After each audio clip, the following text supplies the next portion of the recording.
The world's dependence on oil and gas is a given. Without these fuels, life as we know it would grind to a stop. Many people believe that once oil or gas is found, simply punching a hole in the ground will allow it to flow. In reality, drilling a well is a complex process involving 10 to 30 different service companies, each one adhering to stringent around-the-clock scheduling, safety, and environmental practices. Understanding how a well is drilled goes a long way toward understanding why producing oil and gas takes so much time and money.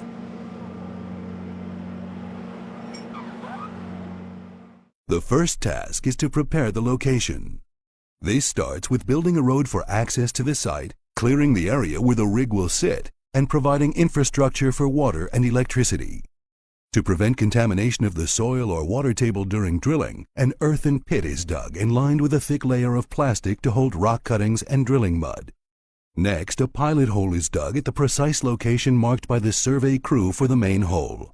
Two other holes, the mouse hole and the rat hole, are also dug in close proximity to the main hole to hold pieces of equipment and pipe during the drilling process. It's then time to bring in the rig equipment to rig up. A rig that can drill a 10,000-foot well requires 50 to 75 people and 35 to 45 semi-trucks to move and assemble the rig, normally in about 3.5 days. The rig is then inspected to make sure it meets all specifications and safety standards. Rig operations continue 24/7, typically ceasing only 1 day per year on Christmas. 2 shifts of complete crews are assigned to the drill site for the entire project. Drilling happens in stages: drilling, running and cementing new casing, then drilling again until the bit reaches the depth of the targeted zone. A bit generally lasts for 4,500 to 6,500 feet of drilling. Replacing the bit requires removal of the entire string of drill pipe. Called tripping out, it is a process that can take several hours. Before this is done, derrick hands mud up or circulate drilling fluid through the hole to cool the bit and keep the walls of the hole intact. To help keep cuttings from plugging the hole, this mud passes through shakers that separate the cuttings and send them to the pit. Additional mud system equipment, desanders, desilters, and degassers remove smaller particles and gas from the mud. The clean mud is then recirculated back down into the hole. The blowout preventer, or BOP, is installed on top of the casing head before drilling commences. It contains high-pressure safety valves designed to seal the well hole and block the escape of underground gases or fluids in order to prevent a blowout from occurring.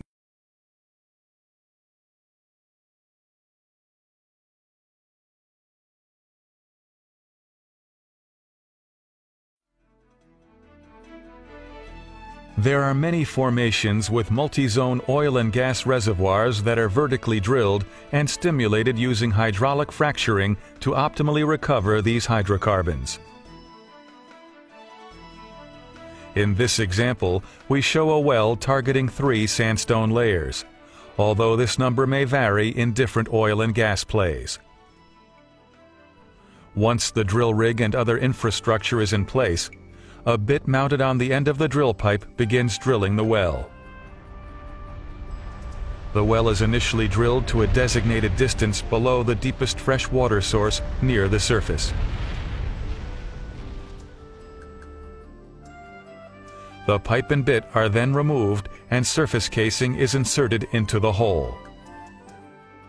The casing is then secured into place by pumping cement through the casing and through the shoe at the bottom of the hole. The cement barrier and steel casing prevent any contamination of freshwater aquifers. Once the casing cement has set, drilling of the intermediate section of the hole continues by drilling through the wiper plug, shoe, and cement at the bottom of the wellbore and on toward the targeted zones. Throughout the drilling, a mixture called mud is pumped down into the well through the drill pipe. The mud serves to keep the drill bit cool. It carries the cuttings to the surface and provides hydrostatic pressure, prohibiting formation fluids from entering the wellbore. As drilling approaches the depth of the first target zone, a technician called a mudlogger is brought on location.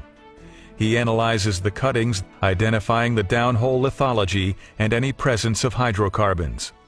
As the well is being drilled, he provides real-time information to the company geologist and rig personnel. Once the bottom of the intermediate section is reached, the drill pipe and bit are again removed from the well bore, and intermediate casing is inserted into the hole and connected to the surface casing. The intermediate casing is also cemented to secure the hole. The drill pipe and bit are again lowered back into the hole and drills through the wiper plug, shoe, and cement.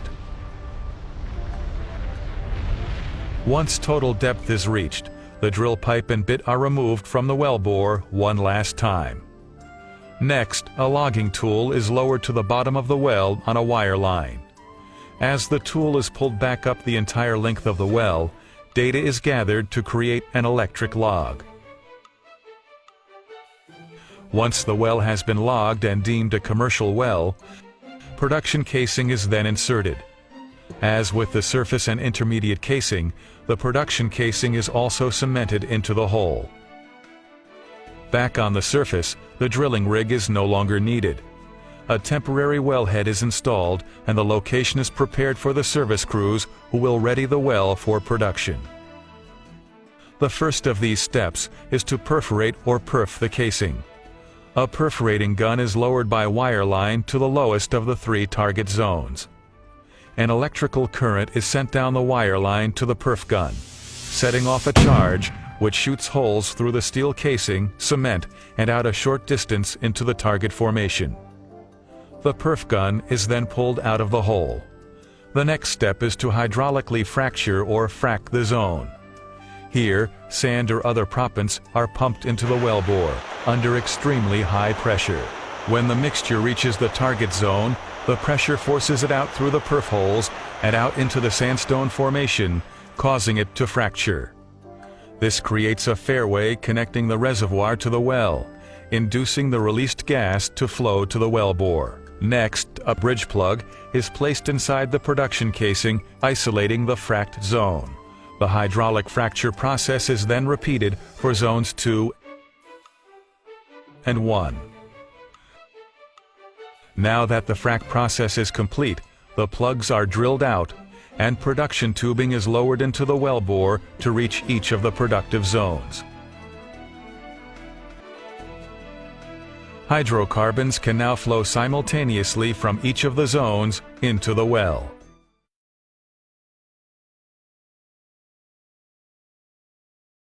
Up to this point, the process is the same as drilling a vertical well. Again, the pipe and bit are pulled out of the hole, and a downhole drilling motor with measurement while drilling instruments is lowered back into the hole to begin the angle building process. The distance to make the curve from the kickoff point to where the wellbore becomes horizontal is just under 1/4 mile. Once the curve is completed, drilling begins on the well's horizontal section, called the lateral. The pipe used to drill the well measures 30 feet in length and weighs approximately 495 pounds each. It takes over 350 pieces of pipe weighing nearly 87 tons to drill a 10,500-foot well. At various stages of drilling, the pipe is taken out of the hole for tool and bit changes and put back in. This process is called tripping pipe. When the targeted distance is reached, the drill pipe and bit are removed from the wellbore one last time.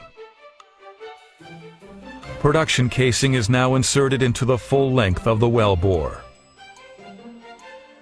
Cement is again pumped down the casing and out through the hole in the casing shoe, forcing the cement up between the casing and the wall of the hole, filling the open space known as the annulus. Casing the well is a very important process because it permanently secures the wellbore and it prevents hydrocarbons and other fluids from seeping out into the formation as they are brought to the surface. At this point, the drilling rig is no longer needed. A temporary wellhead is installed and the location is prepared for the service crew who will perf, frack, and prepare the well for production. The first of these steps is to perf or perforate the casing. A perforating gun is lowered by wire line into the casing to the targeted section of the horizontal leg.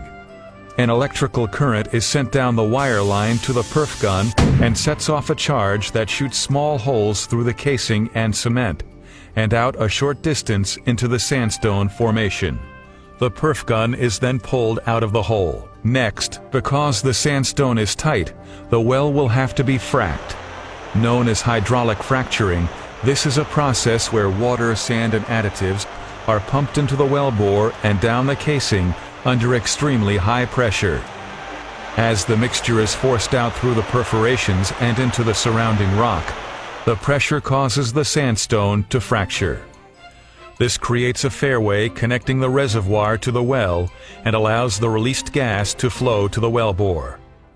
Next, a temporary plug is placed at the heel or left side of the first stage frac.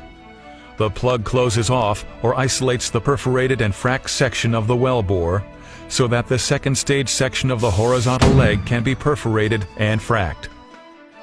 Tight reservoirs do not contain natural fractures and therefore cannot be produced economically without hydraulic fracturing.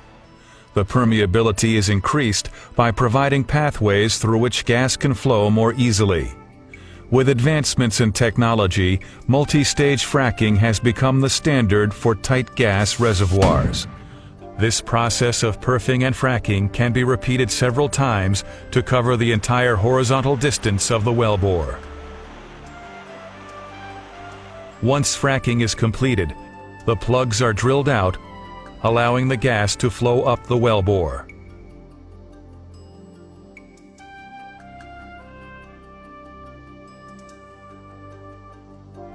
The next step is to install a permanent wellhead, also known as a Christmas tree, and other necessary surface equipment.